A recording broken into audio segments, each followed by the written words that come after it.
Yan, praise the Lord. Thank you po. Nice to meet you again. Praise the Lord. Alam niyo mga kapatid, na-miss ko po kayong lahat. Ayan. Hallelujah. And glory to God. Ayan. Praise the Lord. Andito pa po ba ang lahat? Ayan, handa na po ba tayong makinig? Amen. So ako yung nagagalak at the same time ay ninenervyos kasi nakatingin kayong lahat sa akin. Amen. Praise the Lord. Hello, Pastora. Magandang umaga po. Sa ating mga kapastoran, magandang umaga po. Ayan, hallelujah. So narito po tayo para po pag-aralan yung ating sinisiris. Nandito po tayo. Ayan, nandito po tayo sa Romans. Ayan. So ating pong pag-uusapan, ang nakatoka po sa akin ay ang Romans chapter 30. Romans chapter 9, verse 30 to 33 hanggang Romans 10, 1 to 13. Ayan, sabi nga, ano po ba ang pamagat ng ating pag-uusapan? Sabi po ay, our responsibility. Ayan, lahat naman po tayo na nag-exist at naririto sa lupa ay meron po tayong responsibility. Amen po ba? Sa mga nanay, responsibilidad ng palakihin at papag-aralin ng kanilang mga anak. Amen? At ganun din naman sa mga anak, responsibility nilang magtapos sa kanilang mga pag-aaral. Amen ba mga anak? Hallelujah. Praise the Lord. So dito sabi nga, sa ating pag-uumpisa, ang ating pananagutan, ang bahaging ito ng Roma ay naglilipat mula sa usapin ng soberanya o sovereignty. Ito po yung napag-usapan ng nakaraan kay Pastora Orly ng Diyos. Yun po yung Romans chapter 9. No, patungo sa pananagutan o responsibility ng tao na tumugon sa Ebanghelyo. Romans chapter 10, ipinaliwanag ni Apostol Pablo kung bakit maraming Hudyo ang hindi nakatanggap kay Kristo samantalang maraming Hintil ang naligtas. So dadaanan po natin lahat ang pinagagawa dito ni Pablo. Sabi nga, hindi lamang siya nag-preach, hindi lamang siya naghayag, no? Kung hindi nagtama at nag-correct at patuloy niyang tinayuan yung responsibility. Ayan, hallelujah. Naalala ko tuloy nung ako'y hindi pa pastor. No? Sa Bible study pa lang, isang malaking responsibility.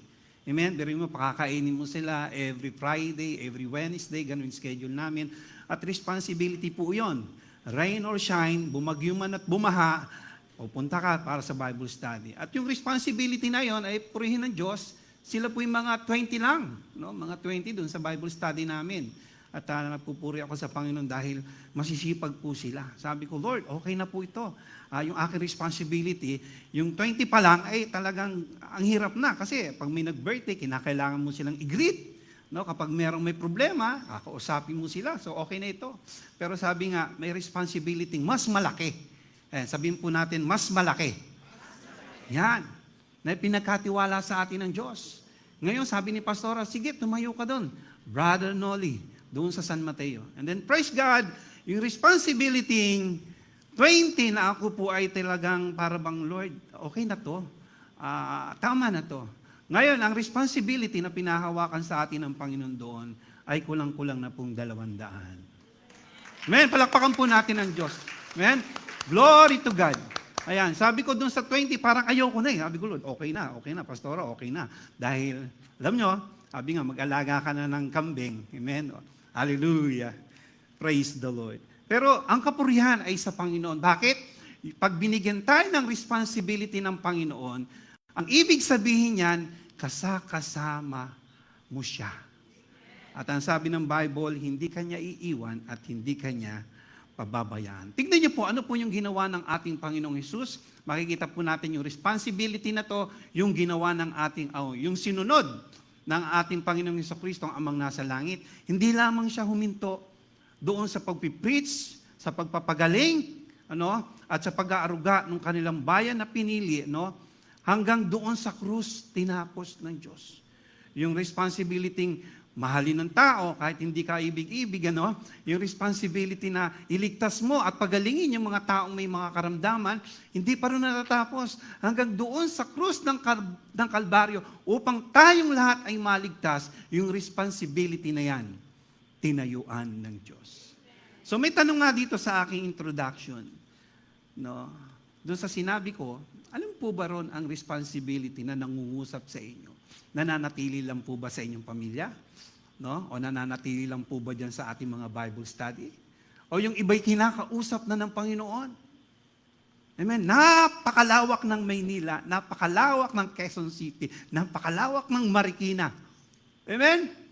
And then kapag tumugon kayo sa responsibility na yan, amen? Tatayo ang simbahan ng ating Panginoong Hesus. Amen? Sapagkat sinabi nga siya ay tapat. At dito mapapansin din po natin at dadaanan din po natin na hindi lamang inayos ni Pablo yung mga mali na pananampalataya o pagkakilala ng mga Hudyo sa salita ng Diyos, kung hindi inayos din niya pati yung mga dati na tawag dito, na kinasanayan ng mga Hudyo sa kanilang pananampalataya. Na kahit yung mga taong nakakilala na, no, meron pa rin pananampalataya na hindi pa rin nakaayon sa salita ng Diyos. Praise the Lord. So, ang sinabi po nga dito sa una, ang katwiran ay sa pamamagitan ng pananampalataya. Iyan po ay nasa Romans chapter 9, verse 30 hanggang 33. Ano po ang punto ni Pablo? Ang mga hintil ay hindi nagsisikap na marinig, ayan, na maging matuwid sa pananampalataya ng kautusan, ito po yung law of Moses, ay nagkamit ng katwiran sa pamamagitan ng pananampalataya. Yung batas ni Moses at saka kay Jesus Christ, no, ang ating pong pinag-uusapan din eh. Ang mga hintil ay hindi naghahanap ng kaligtasan sa pamamagitan ng kautusan ni Moses. Hallelujah.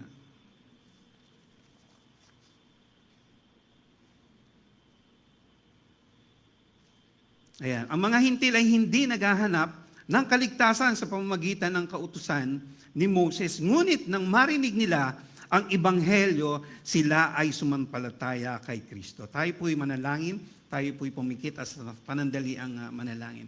Amang nasa langit, salamat sa iyo, Panginoon, sapagkat tunay nga, Lord God, naririto ka at kasama ka namin. Lord, tulungan mo kami na unawain ang iyong salita. Tulungan mo, Panginoon, ang bawat isa, Lord God, na tanggapin ang iyong salita. Open our eyes and open our ears, O Lord God, upang makita namin, Panginoon, ng maliwanag, O Lord God, ang purpose mo sa amin, bakit kami narito. At makarinig kami ng iyong salita, O Lord God, na magkukonfirm, Panginoon, sa mission, O Lord God, naming lahat. Maraming salamat sa iyong papuri at pagsamba sa pangalan ni Jesus. Ayan, so mapapansin po natin dito na sabi nga, ang sino mang sumusunod doon sa kautusan ni Moses ay hirap na hirap. No? Na kahit yung mga teachers of law nung kanilang kapanahunan sumasablay. No? Para bang ito yung batas na ibinigay ng Diyos na para bang ang lahat ng tao ay mapupunta sa impyerno. Bakit? Wala pong sino man. Doon sa Ten Commandments, walang sino man ang nakagagawa noon. No? Kaya nga sabi ng iba na yung Ten Commandments para daw po itong sumpa sa tao. Totoo naman po. At nakita po yun ng Diyos. At walang kahit na sino man, sabi nga, na ang nakaabot doon sa pamantayan ng ating Diyos na buhay. Sabi dito, no, samantalang ang Israel ay porsigidong sundin ang kautusan upang maging matuwid, ngunit hindi nila nakamit ito. Amen? Kasi marami sila na nandito na sa puso at isipan nila na ito yung tama. Pero nung pagdating ni Jesus Christ, parang kakaiba. Amen? Sabi nga, yung Sabat, kapag tayo ay nagsabat, anong panahon nila, wala po talagang kikilos. Sila po ay nasa bahay at nagpapahinga. Pero nung dumating si Jesus Christ, kahit Sabat day, nagpapagaling siya ng may sakit. So confused na po sila.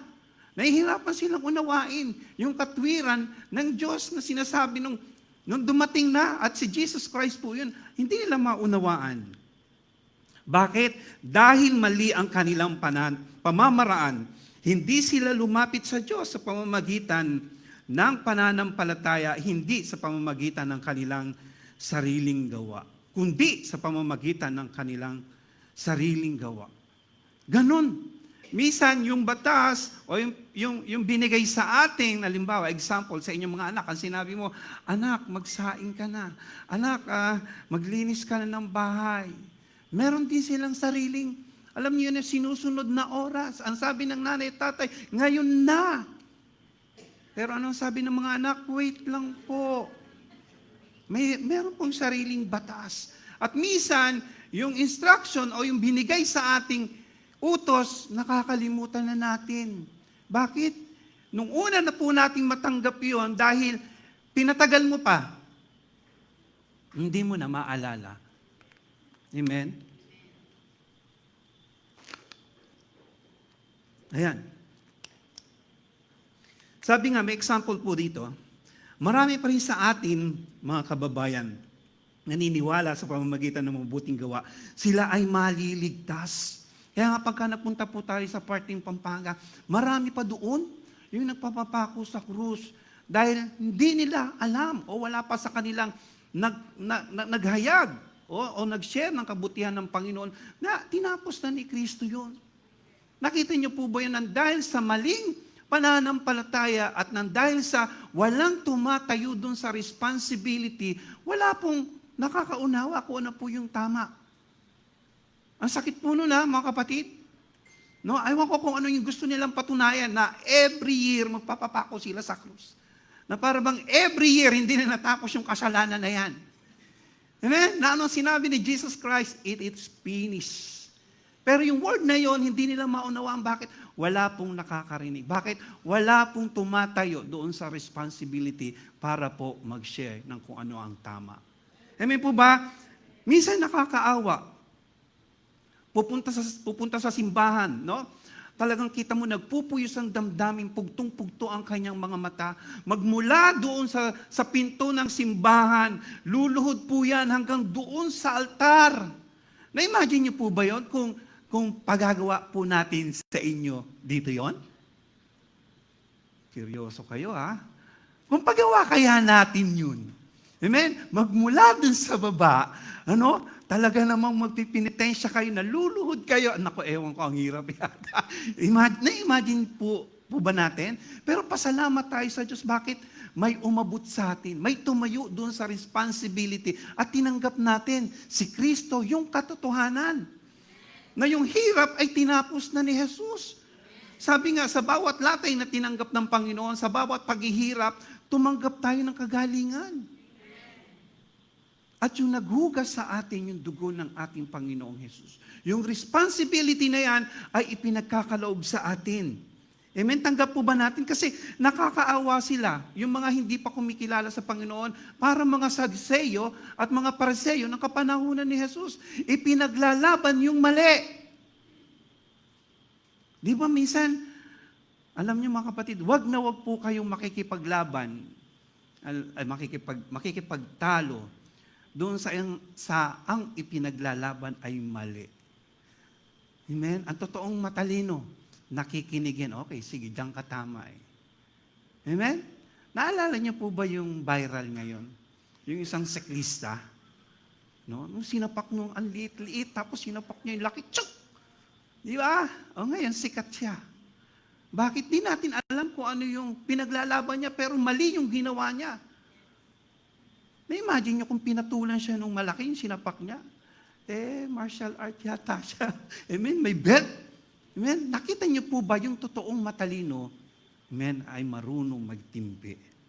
Amen? At siyempre, balik po tayo. Sabi nga, ang batong katitisuran, sa verse 33, gaya nga ng sinabi ng Diyos, sa kasulatan, maglalagay ako sa Zion, yung church po ito, sa Zion, ng batong katitisuran sa mga tao at magpapadapa sa kanila. Ngunit, hindi mapapahiya ang sumasampalataya sa Kanya.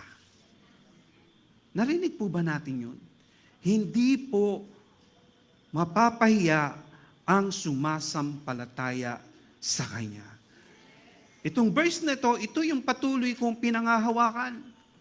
na hindi po ako mapapahiya. Kasi alam niyo po yung word na mapapahiya, ang hirap nito. Mahirap po yun.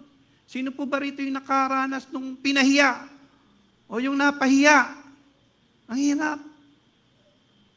Madami sa church, wala dito nun. Madami sa church na buong-buo ang kanilang kalooban na maliligtas ako. Maliligtas ako. Pagdating ng rapture, nako, kulang na lang. Ipagpabala ka sa kanya. Ganoon, bakit nandito ako? Mahirap po yung nag-expect tayo. Kasi ano po ang sinabi ng salita ng Diyos? Yung lamang nananatiling tapat hanggang wakas ang siyang maliligtas. Saan po ba tayo naging tapat? Amen? Napakarami, sometimes talagang pag sinabi, sino ang maliligtas dito? Taas ang kamay. Praise the Lord, taas ang kamay. Pero sa pagtataas pa lang ng kamay, hindi kaya. Pag-akit pa sa langit.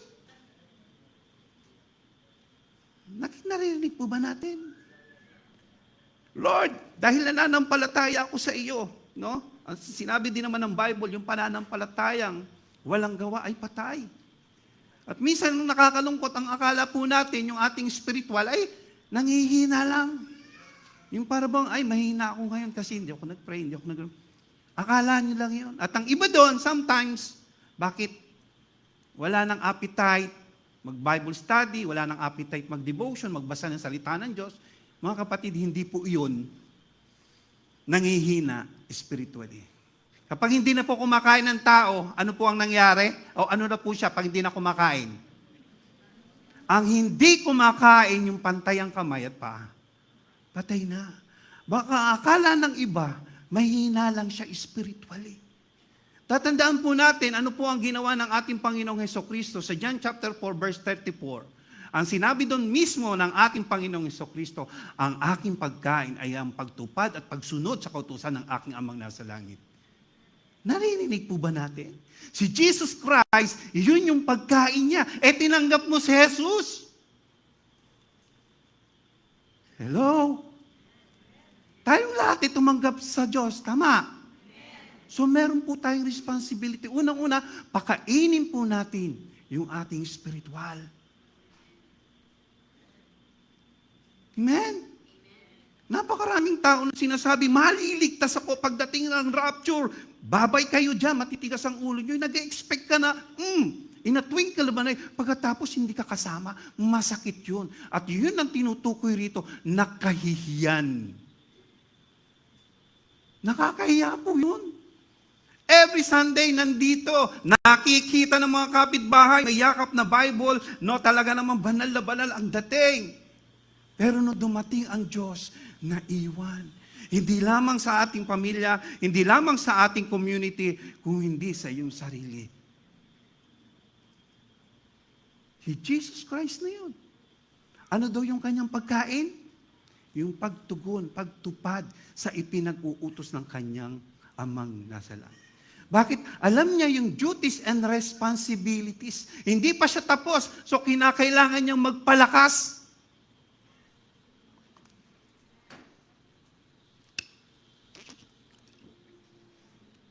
Kung hindi ka kakain, kung wala kang tinanggap, may ibibigay ka? Kung naniniwala tayo mga kapatid, na merong langit, isama rin po natin, na meron din pong impyerno. Naririnig po ba ako ng marami? Hallelujah. Praise the Lord. At ito po ang nangyari. Sabi nga dito, lahat sila ay natisod.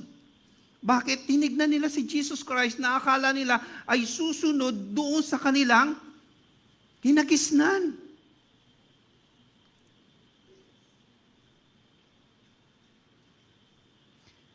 Jesus Christ ang naging hadlang sa marami dahil hindi nila matanggap na ang kaligtasan ay biyaya at hindi gantimpala sa mabubuting gawa. Natisod sila dahil ayaw nilang tanggapin ang paraan ng Diyos.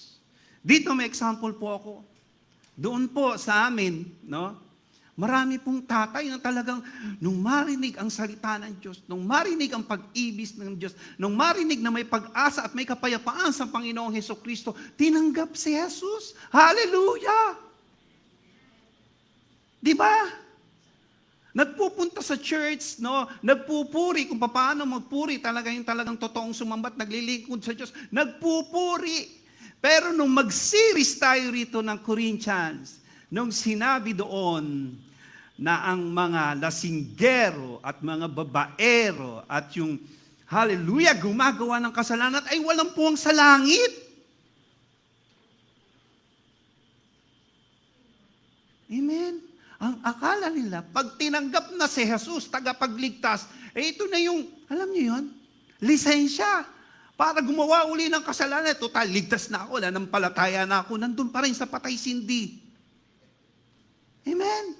At ito po ang nangyari, na dahil sa napaso sila, hindi nila matanggap na ang bagay na yun, yung kanila, sa isipan nila, na hindi nila matanggap. Alam niyo sila kung ano na ngayon? Persecutor ng kanilang mga asawa. Kahit hindi po sila mga lawyer, naging persecutor ng kanilang mga asawa. Amen. So kung hindi po natin ipapaliwanag, iaaral, itiyatsaga, mga kapatid, disaster po tayo ngayon. Ayokong pumunta sa politics. Hindi ko kayang banggitin sa inyo na dahil nagkaroon tayo ng leader na walang takot sa Diyos, hindi ko mabanggit at nahihiya ako. Andito po tayo ngayon. Chaos. Amen? Hindi ko kayang sabihin sa inyo at hindi ko kayang ipilit sa inyo na walang pondo ang bansang Pilipinas at kinukuha din po sa atin sa pamamagitan ng Meralco. Hindi ko po masabi yun. Dahil ito po ay nandito ako sa harapan, ang kabutihan. Pero tandaan po natin mga kapatid, meron pong naging mistake ang bawat isa. Sa pagpili pa rin ng ating mamumuno. Sinabi naman po ng Biblia, pag mali ang ating pinili, chaos po. At ang hirap nun. Nagpupuyos ang iyong damdamin, sana ako na lang ang naging presidente. Si Pastor, grabe oh. Talagang hallelujah. Sana ako na lang. Di ba? Yung responsibility na sana kung tayong mga Kristiyano, ang tumayo doon, magiging maayos, tama. Dahil kung talagang totoong Kristiyano ka, hindi ka mag-uuwi ng maleta. Na hindi ka nga tatanggap ng maleta. Pero alam niyo, minsan napapapikit ako, bakit sa pinto lang nila dinala yung maleta, ba't sa pinto ko wala? Di ba? Hallelujah. Pero alam niyo, meron po akong papatotoo sa inyo. Putulin po natin, pinag-uusapan natin. Alam niyo po yung aking ginagamit na tablet nung mga nakaraan. Ano. Wala, ano na siya, tawag, hindi na siya nag-update. Hindi na siya nag-update. Pasensya na, Bisaya manggit. Hindi na siya nag-update. Sabi ko, Lord, ba naman do? No? Wala na akong magagamit na tablet, sabi kong ganyan. Alam niyo po ba, ang sinabi ng Bible, na kung kaya po natin paniwalaan at panampalatayaan, yung desire ng puso mo. Ano ang sinabi? Ipagkakaloob daw yan sa'yo. Mineditate ko yun, mga kapatid. Lord, desire ko. Yan. Magkaroon ng bago, updated, praise the Lord. Tapos tingin na ako, magkano? Hallelujah. No, 12,000, 13,000. Kasi medyo pipitsugin lang naman po yung gusto ko. Ayoko naman po ng masyadong, hallelujah. Sabi ko, Lord, 12,000 daw po eh. Pero ang sabi ng salita, kung kaya mong panampalatayaan, tatanggapin mo yun. Alam mo kapatid, yung pananampalatayang to, pananampalatayang yun, ayan no, nag-exist. Palakpakan natin ng Diyos na buhay. Ano lang ang kailangan? Manampalataya. Di ba? Kasi isa pa doon, pag nandun kami sa office, si Pastor Jean, tsaka si Sister Tess, Pastor, bago na yung sa amin, sa'yo lupa pa rin. Hallelujah. Sabi ko, Lord, may pressure yata. Tingin na nga, ayan na. Nakita niyo po ba yun? sumusunod tayo sa Panginoon, desire lang ng ating puso. Ipagkakaloob yan ng Diyos. Narinig po ba natin? At gaano po ka-danger o kadelikado yung bagay na iyan? Kung hindi po na-renew ang ating mind. Talon po tayo. No? Yung desire, makukuha mo daw yan kapag iyan ay pinanampalatayaan mo. Desire. Pero kung mali at hindi na-renew ang inyong mind, disaster ka para sa iba. Bakit? Kapag yan ay dinisire mo. Itong kapitbahay ko na to, tapon ng aso niya. Ma-stroke ka sana. Desire, binigkas mo pa, and then you are a son of God. What do you think? Kung hindi po marirenew ang mind natin, hindi po tayo magkakaroon ng tamang pag-ibig na itinuturo ng Bible. Pwede lang po tayo po ay maging sumpa para sa iba. Kung titignan po natin, napakagandang bagay yung 10 Commandments ng Diyos. Para po ang lahat ay maging maayos sa pananampalataya at pagsunod sa ating Diyos. Pero tignan nyo kung ano ang nangyari.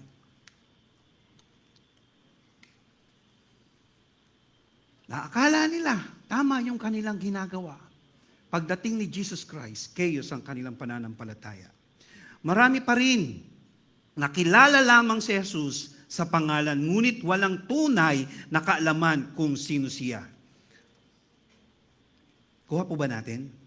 At sinabi po rito sa pangalawa, ang mabuting hangarin pero mali ang kaalaman. Amen? Ang puso ni Pablo ay makikita po natin dito sa Romans chapter 10 verse 1 to 4. Tingnan po natin kung ano po yung puso ni Pablo. Minsan nakakainggit, sa totoo lang po. Ito po ang puso niya, Ang nasa puso ko at dalangin ko sa Diyos ay maligtas sila. Ay, sorry, nabusog na ako kasi kumakain tayo. Ang nais ng puso ko at dalangin ko sa Diyos ay maligtas sila. Sino po ba rito ang nananalangin ng ganun? Praise the Lord and glory to God. Hallelujah. Kausapin tayong lahat ng Panginoon dyan. Ayan si Pablo. Nakita niyo yung kanyang puso't damdamin? Walang maiiwan, walang papuntang impyerno, walang biyahing wilderness. Ang nasa puso ko at dalangin ko sa Diyos ay maligtas sila. Hindi niya hinatulan ng Israel, ipinalangin niya sila. Ito po yung binababa ng Diyos sa ating lahat. Sino po ba rito yung ipinagpipray mo? Amen? Yung taong mababait lang, ito palaging bigay ng bigay sa akin ng ulam ito, kada tanghali. Lord, kunin mo na siya. Parang may mali. Lord, papuntang langit naman yun, pero wag mo naman kagad patayin. Amen! Praise the Lord. At sabi rito, may sigasig pero walang tamang kaalaman. Totoo naman po yun. At sa verse 3, sa verse 2, ako na rin ang makakapagpatunay na masigasig sila sa kanilang paglilingkod sa Diyos. Kaya nga lang, ay hindi ayon sa tamang kaalaman. Mismong si Pablo, no? Ang nagsabi nito. Sino ba si Pablo? Isa po siyang Pariseo. At siya lang po ang nagpe-persecute nung kapanahunan nila sa mga Kristiyano. May naririnig po ba ako ng lahat? Persecutor siya. Pag nalaman niya na ikay Kristiyano, kakatuking ka sa bahay niya at kakalad ka rin ka sa labat at pilit na paririnaw sa iyo si Jesus. At kung hindi mo gagawin yon, papatayin ka niya. Pursigido. Amen? humihingi pa ng authorization o ng waraga doon sa kanyang mga sumasakop sa kanya. Masigasig. Kaya kung titingnan natin, saan siya kinatagpo ng Diyos? Doon sa kanyang pagmimisyon. Di ba? Sa Damascus. Sino po kayo? Ako si Jesus. No? Na pine-persecute mo. Grabe ang sigasig, grabe ang sipag, grabe ang tapang. Amen? Biruin mo yung kalad-karin mo, tingin mo walang sundang, walang itak. Yung nasa loob ng bahay. Masigasig. Pero mali. Yung kanyang pananampalataya, nung mga oras na yun. Alam niyo yun, dinibote, binigay na yung buong oras at panahon, talagang nag-full time sa kanyang pananampalataya. Pero kung dinatnan siya ng Panginoon, rapture, may iwan siya ha. Nakakalungkot yun. Bakit mismo si Jesus Christ, ano sinabi? Paul, why you persecute me?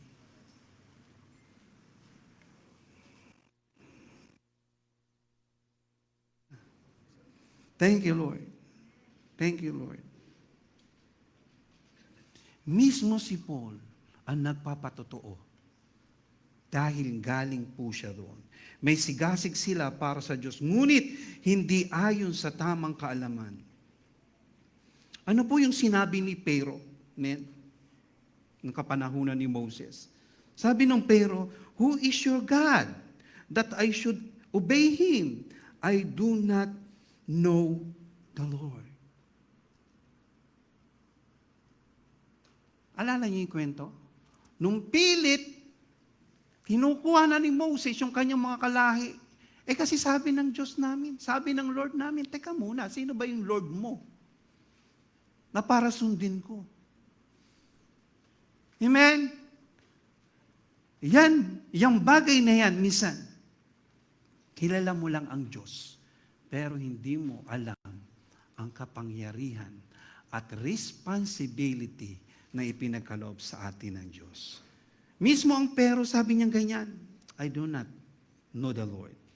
Hindi nila kilala ang katotohanan. At sino ang katotohanan? Sabi nga, alam naman po natin, ang katotohanan ay ang ating Panginoong Jesus. Ito pa ang mabigat. Bakit? Regular sa simbahan, masipag maglingkod, maraming alam sa Biblia, ngunit hindi pa rin tunay na nagtitiwala kay Kristo. Amen? Alam nyo, sinabi po ng Bible, give your tithes. Ang kapatid, dapat faithful po tayo rito. At napakaraming promises doon sa sinabi ng Bible na yun. Give your tithes. Kilala ang Diyos. Lalong-lalo na sabi nga, ang tithes ay hindi po pinag-uusapan yan sa Catholic. Kapag sinabing tithes, yan po ay pinag-uusapan sa mga Christian. Doon hindi. So, ibig sabihin, pinag-uusapan po itong tithes ay para po sa atin. Regular sa simbahan, masipag maglingkod, maraming alam sa Biblia, ngunit hindi pa rin tunay na nagtitiwala kay Lord. Kulang na nga eh. Ibibigay ko pa. Excuse me. Kung si Jesus Christ, ibinigay niya ang buhay niya para sa iyo. Yung 10%. Amen? Bakit ba ako napunta doon kaya ang tahimik ng lahat? Amen? Kasi ang totoong pagtitiwala ay nasunod. Tingnan niyo po yung mga sumunod doon, mga milyonaryo na. Amen! Challenge po ito doon sa mga talagang hallelujah, talagang pagkahinatak yung bulsa lumalaban. Hallelujah, Lord, have mercy on me. Hallelujah. Mga kapatid, alam niyo kung sino umaawat niyan? Sino ang ayaw na yumaman ka? Si Taning. Gusto niya, hirap ka at nagdudusa. Pero ito yung susi, para yumaman ka, give your tithes faithfully. At doon mo mapapatunayan na yung pananampalataya, pag ikaw ay nagtatais na, doon mo mapapatunayan ang iyong pananampalataya na umakyat ng isang paitang. Kasi pagdating sa pera, ang hirap sumunod ng tao. Doon sa mga nakalaya at pinayaman ng Panginoon, praise the Lord, palakpakan natin ang Diyos! Amen. Sana nakita niyo yung mga mayayaman na yan. Amen? Dahil tumupad at sumunod. Ano po yung problema? Sa verse 3, ito po ang problema. Ito'y sa dahilang hindi nila alam kung papaano itinuturing ng Diyos na matuwid ang isang tao. Nagsikap silang gumawa ng sariling pamamaraan. O di ba? Sa halip na sundin nila ang pamamaraan ng Diyos, sinisikap nilang magtatag ng sariling katuwiran. Ayaw nilang magpasakop sa katuwiran ng Diyos. Yung mindset ng mga Hudyo na to, ng mga pinili ng Diyos, doon sila na papahamak. Amen? At sometimes, totoo po yan, ang hirap naman po talaga eh. Yung bang nakasanayan mo ng matulog ng 1:00 at 2:00. Tapos biglang sasabihin sa'yo ng pumasok ka ng 5:00 ng umaga. Kaya mo yon? Amen? Magkakaroon ka ng problema. Boss, hindi pa ako natutulog eh.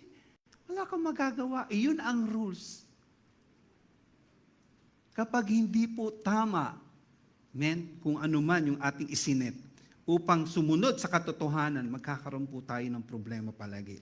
Ayaw nilang magpasakop sa katwiran ng Diyos. Ano ang katwiran ng Diyos? Ito ang katwirang ibinigay sa tao. Sumampalataya kay Jesus. Sorry. I'm sorry. Hallelujah.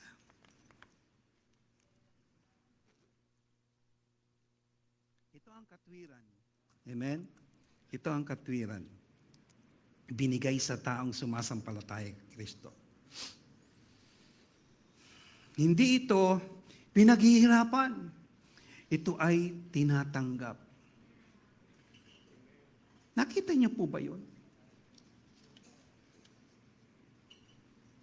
Sapagkat tinupad ni Kristo ang kautusan, kaya ang sino mang sumasampalataya ay tinuturing ng Diyos na matuwid.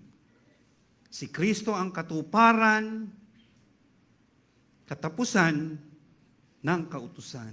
Hindi ibig sabihin na winasak ni Kristo ang kautusan. Tinupad niya ang lahat ng hinihingi nito dahil dito ang sino mang sumasampalataya sa Kanya ay tinatanggap ng Diyos bilang matuwid. Ang sarap ng bagay na iyon. Na ang itinuturo sa atin ay pananampalataya lamang. Hallelujah. At minsan mahilig ang tao na pahirapan yung kanyang sarili. Na yung makalumang gawain ay patuloy niya pang pinaninindigan. Na anong sinasabi, maniwala lang tayo. Amen?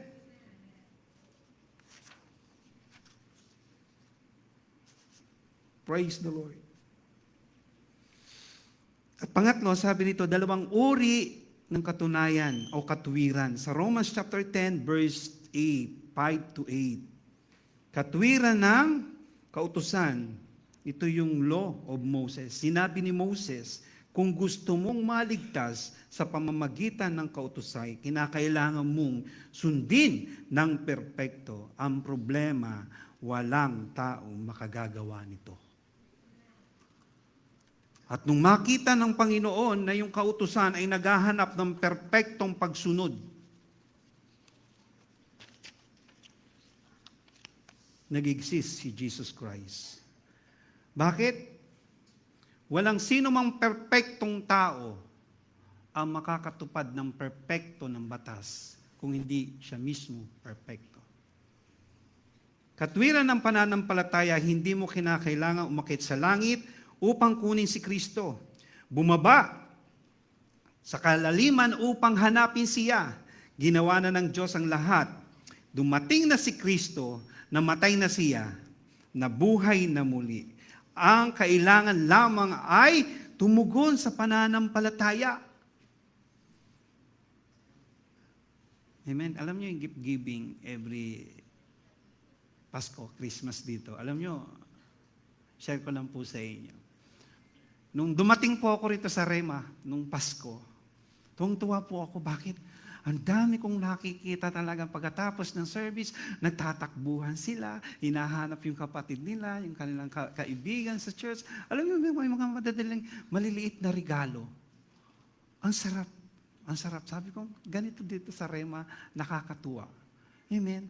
At yung hinihingi sa atin para daw pong regalo o yung tinuturo sa atin na hindi mo na kinakailangan paghirapan pa. Yung regalo na nakabalot, ano po ang sinabi? Tanggapin mo lang, hindi mo na kinakailangan paghirapan. Yun daw po ang regalo. Ang sinabi sa Romans 6:23, no? Ang kabayaran ng kasalanan ay kamatayan. Ngunit meron pong libreng kaloob. Yun po, si Jesus Christ. Panampalatayaan po natin. Huwag na po tayong gumawa ng sarili nating effort. Manampalataya. Di ba? Ang sarap tumanggap. Ang ganda ng balot. No? Ang laki-laki pa. Hallelujah. Tapos, alam mo yun, iisip mo, ba't ako binigyan? Ba't ako nirigaluhan? Hindi ko nga ako siya close eh. Pero, pag binigyan ka, di ba, grabe? Ganon ang nais ng Diyos na maunawaan natin. Ito yung buhay na walang hanggan. Sa'yo na yan, namatay na ako dyan. Tanggapin mo lang. Hindi!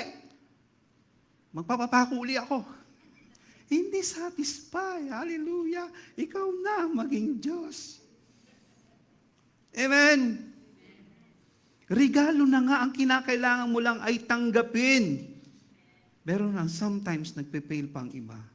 At sinabi dito pang-apat, paano maliligtas ang tao? Ito mga kapatid, medyo mabigat po ito. Handa po natin ang ating sarili. Sabi po rito, paano maliligtas ang tao? Romans chapter 10, verse 9 to 10. Ito ang isa sa pinakamalinaw na talata tungkol sa kaligtasan. Yung verse 9 to 10, na kung ipapahayag mo na si Jesus ay Panginoon at sasampalataya ka ng buong puso. Naisip nyo na? Ng buong puso. Kinausap ka ba? Buong puso. Buong puso mo bang tinanggap si Jesus? Praise the Lord dun sa 4. Na muli siyang binuhay ng Diyos, maliligtas ka. Sapagkat itinuring ng Diyos na matuwid ang taong sumasampalataya sa Kanya ng buong puso at kung ipapahayag natin siya ay sumasampalataya, maliligtas ka. Ang sinabi nga rito, faith can be found. Sabi niya ganyan, faith can be found in two places. Saan po? Sa puso at sa bibig. Amen. Napakalapit lang po ang kaligtasan. Ayan lang daw po, sa puso at sa bibig. Huwag mo nang pahirapan ang sarili mo. Ano po ang sinabi? Tanggapin lamang si Jesus bilang iyong Diyos at sariling tagapagligtas ng iyong buhay.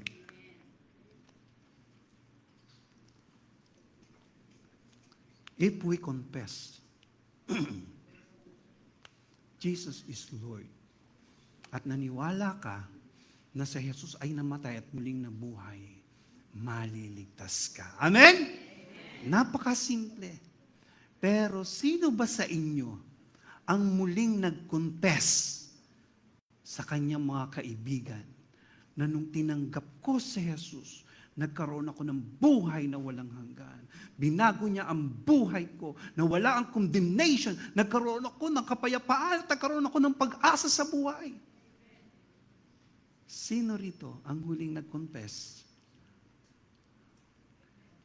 Nakikita niyo yun? If you confess, nung tinanggap mo si Jesus kasi kinonfess mo yun. Ngayon, nung born again ka na, kailan mo uling ikinonfess? I am a son of God.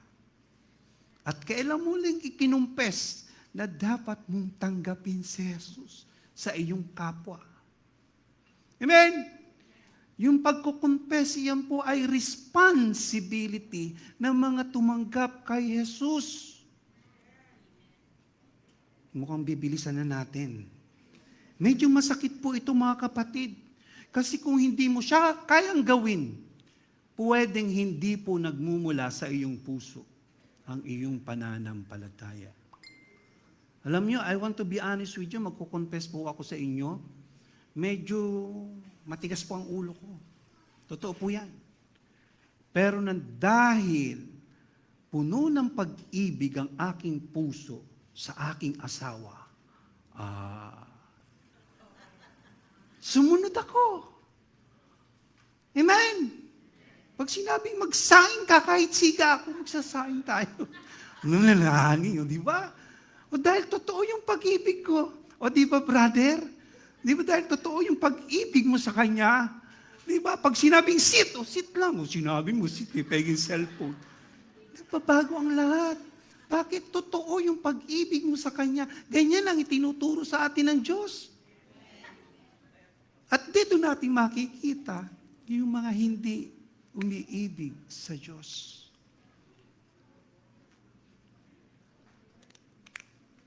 Yung bang kilala ang Diyos bilang tagapagligtas lang.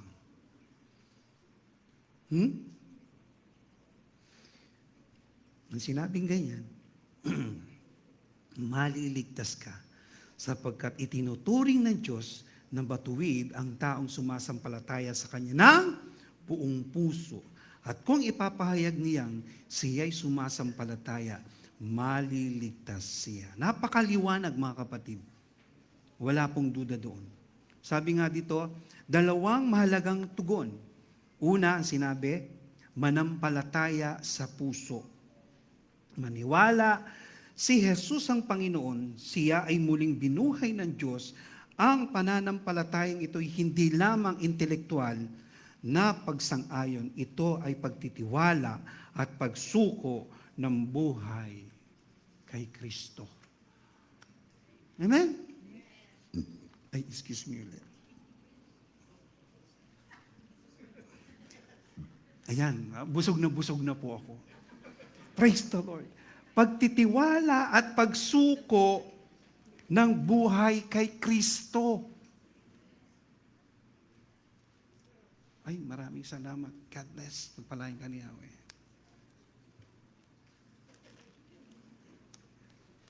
Ayan. Yung pagtitiwala sa ating Diyos. At yung pangalawa, sinabi rito, ipahayag sa bibig. Ang tunay na pananampalataya ay may panlabas na bunga. Ang pag-amin kay Kristo bilang Panginoon ay tanda ng tunay na pananampalataya. Dinig po ba natin? Amen? Medyo mabigat, pero ito po yung katotohanan na dapat po natin tanggapin. Ito yung parang hindi kayang gawin ng mga Pariseo. Kung talagang totoo yung pag-ibig mo, no? Pagkatapos Sabbath day, may naghihingalo dyan. Yan sinabi lang naman ay pag-pray. Nung makita ng mga Sadduceo at ng mga Pariseo at mga teacher of the law, doon nila pinersecute si Jesus Christ. Nasaan ang pag-ibig sa pagsunod? Di ba? Ano pa yung isa? Nung malaglag yung alaga nila sa balon. Di ba? Anong sinabi? Hayaan mo na bang mamatayan? Magkano kambing ngayon? Magkano di ba? Hindi, kukunin mo yun. Pero sa kanila, hindi pwede. Magkakasala ka. Nakukuha po ba natin yung conflict?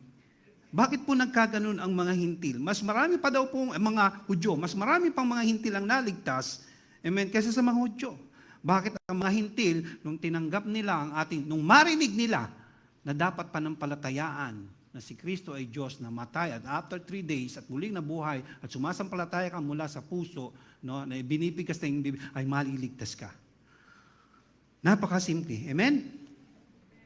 Sa verse 10, sinabi rito, sa puso nananampalataya para sa katwiran. Sa bibig, ipinapahayag para sa kaligtasan. Hindi ibig sabihin na ang pagsasalita ang kaligtasan.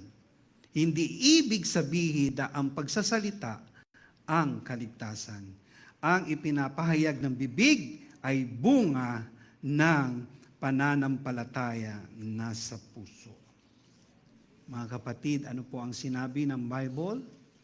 The abundance of the heart, the mouth speak. In abundance of the heart, mouth speak. Di ba, Pastor Jim? An abundance of the heart, mouth speak. Kung hindi po laman ng puso natin si Jesus, yung salita ng Diyos, yung pag-ibig ng Diyos, yung kapatawaran ng Diyos, walang mag-speak. Right? Medyo napapa-English na ako, Pastor. Right? The mouth speak. The abundance. Ang sabi nga, ano po yung abundance? No, parang yung tubig, yung isang basong tubig. No? Abundance, yung umaapaw. So, hindi po yan naapaw kung naka-level lang po doon sa labi ng baso yung tubig. Pero ang sinabi in abundance, yung umapaw. Yung pagising mo pa lamang sa umaga, nagpupuri ka na sa Diyos. Nagpapasalamat ka na sa Diyos. Amen? At nakikita mo ang kapangyarihan ng Diyos. Ang hirap unawain nun, brother. Bakit? Kung wala kang kapahayagan, paano ka magre-rejoice? Nasaan ba ang kapangyarihan ng Diyos? Tignan mo ang katabi mo.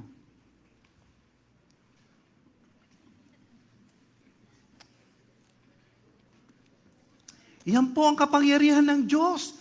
Kasi ang sinabi, wala daw pong nalikha dito kung hindi sa pamamagitan ni Kristo Jesus. So, iyan ay kapangyarihan ng Diyos. Nakikita po ba natin? Na iyan ay responsibility ni pastora at ng lahat ng mga kapastoran dito upang lumago at mag-mature. Pero I don't know kung paano ba yung level na inilalagay natin sa kanila. Ano ba dapat pagka level o 1 year ka na rito, malago ka na ba? 2 years ka na ba rito? 5 years ka na rito, ano na bang status? Ano bang... Amen? Dapat alam po natin iyon, mga kapatid.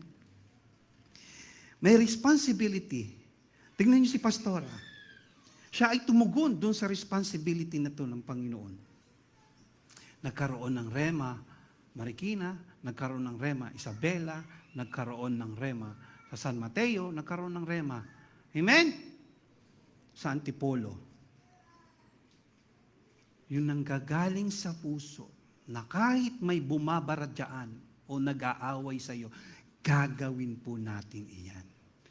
Kung nagmumula sa puso, si Pablo, kahit nakakulong na, pag binasa mo ang Epeso, grabe yung galak. Nag-i-encourage sa mga taong nandun sa labas, laya. Pero siya nakakulong. Naiintindihan po ba natin yun, mga kapatid? Na yung taong nakakulong, nag-i-encourage dun sa mga taong nanghihina at nai-stumble pa. Bakit? Punong-puno ang puso ni Pablo ng salita ng Diyos. Ito po yung sinabi sa verse 10. Sa puso nananampalataya para sa katuwiran, sa bibig ipinapahayag para sa kaligtasan. Amen? At sa panglima, sinabi rito, malapit na po tayo, walang tinatanggiang Diyos. Praise the Lord! Walang pagkakaiba. Walang pagkakaiba ang Hudyo at mga Grego. Amen? O yung mga hintil, o yung mga hindi Hudyo, wala pong pagkakaiba. No? Sabi nga, pareho ang problema, makasalanan. Pareho ang solusyon, si Kristo. Tama, mga kapatid. At pareho din po ang paraan, pananampalataya. At yung pananampalatayang iyan, mga kapatid, kayo po ang gagawa nun. Hallelujah. Ang Panginoon ng lahat, si Kristo ay hindi lamang Panginoon ng Hudyo, siya ay Panginoon ng lahat ng tao. Amen? At ito po ang pangalawa, ang dakilang pangako sapagkat ang bawat tumatawag sa Panginoon, sa pangalan ng Panginoon ay maliligtas. Napakalawak ng salitang bawat, no? Amen. Yung lahat daw po, yung bawat tumatawag. Amen. Kasama po dyan, unang-una mga kapatid, yung mga mayayaman, yung mga mahihirap, yung mga religyoso. Ayan, pagpatingin, ayaw talaga lumabas. Religyoso. Ayan, hallelujah. Ano? Makasalanan, Hudyo at Hintil. Nakita niyo po ba yan? Sapagkat ang bawat tumatawag sa pangalan ng Panginoong Hesus ay maliligtas.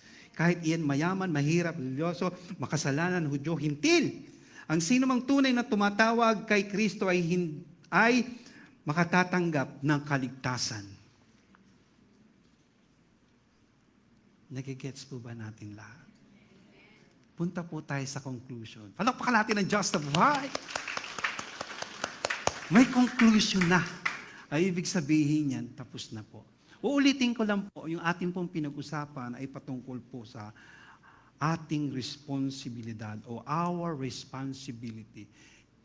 Sabay-sabay po natin basahin. 1, 2, 3. If you confess with your mouth the Lord Jesus and believe in your heart that God has risen Him from the dead, you will be saved. Maliwanag po yung bakit tinanggap mo si Jesus, ginawa mo na yun.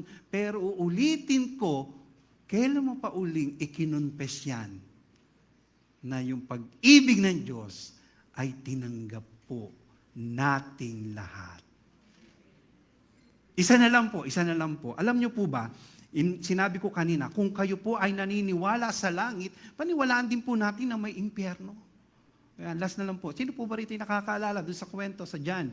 No? Na sabi ng ganyan, sinabi mismo ni Jesus Christ, I am the branch and you are the branches. Sinabi ng ganyan. At ang tagapangalaga ay ang aking amang nasa langit.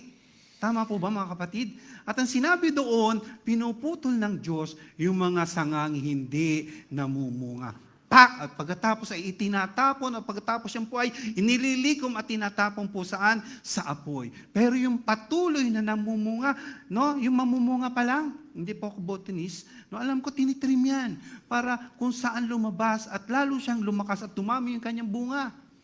At sinabi din naman ng Diyos yun, ang nais ng Diyos ay tayo ay mamunga. Yung mga bungang hindi nalalaglag o namamatay.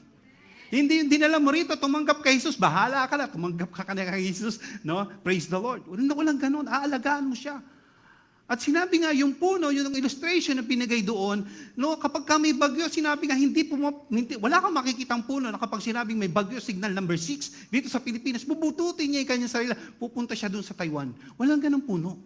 Ang puno, nananatili iyan. Bakit? Para mapatunayan ng puno na matibay siya, andyan yung mga trials. Yung bagyo na dumarating, yan yung magpapatibay sa kanya. At doon sa kanyang mga sanga. At may purpose po yun. No? Kapag Kristiyano ka, tinawag ka ng Diyos, mahirap po ang buhay. Tama. Hindi madali. Tama. Pero masarap na kay Kristo. Kasi sinabi niya, hindi niya tayo iwan, hindi niya tayo papabayaan. At kung nasaan ka, kung sumusunod ka sa Kanya, kasama mo siya. Wow! Di ba? Balik po tayo dun sa puno. Ang sinabi nga, kapag ikaw naandoon na sa grabing, alam nyo, kapag tayo binabagyo, minsan talagang ang dami nang nag-give up. Pero may purpose po ang Diyos doon. Kapag napagtagumpayan mo ang bagyo mo sa buhay, alam ng Diyos na ready ka na, matibay ka na, magbubunga ka na. Hindi lang 10. 100 kaluluwa, palakpakan natin ang Diyos na buhay. Sinabi nga, hindi ka bibigyan ng Diyos ng pagsubok na hindi mo kaya. Ano lang ang kaya nating gawin? Ang sumunod, manampalataya at lumaban na ikaw ay tagumpay. Amen? At kapag ikaw ay namumunga na, hindi lang doon na hinto yun. Puprotektahan mo yan kasi anong sinabi nga ng Bible, yung mga bungang hindi nalalaglag, na nagpapatuloy. Mga kapatid, pag marami kang bunga, naalala ko yung puno ng mangga sa bahay, ang daming bunga noon. Dahil sa sobrang dami niyang bunga, lahat ng dumadaan, binabato. Ang intensyon, binabato lang ang bunga, pero tinatamaan ang sanga. Imagine mo yun, yung load, napakarami, tapos binabato ka pa. Lord, it's unfair! No, para bang sarap bagsakan ng mga taong ganun, yung namamatab. Sana may naintindihan po tayo mga kapatid. Praise the Lord. Tayo pong lahat ay tumayo, tayo po'y mananalangin.